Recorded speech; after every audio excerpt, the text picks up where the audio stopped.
आज सुबह सुबह मायके की याद आ गई, उस पर थोड़ा 4 पंक्तियाँ बोल रही हूँ मैं।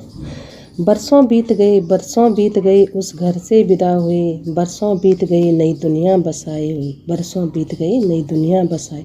फिर भी याद आते हैं वो पल, फिर भी याद आते हैं वो पल जो हमने थे मायके में बिताए। रम गई इस नई ज़िंदगी में, रम गई इस नई ज़िंदगी में, घर परिवार और बच्चों की खुशी में, घर परिवार और बच्चों की खुशी में।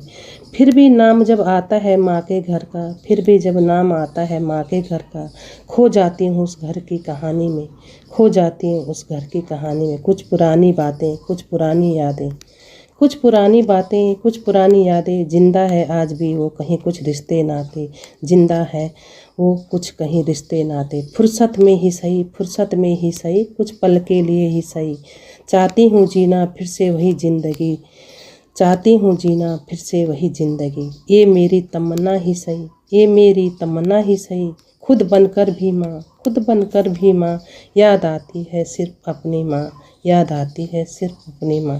कितना भी बसा लो अपना घर, कितना भी बसा लो अपना घर, कितना भी बसा लो अपना घर, पर याद आ ही जाता है माँ का घर, पर याद आ ही जाता है माँ का घर। धन्यवाद।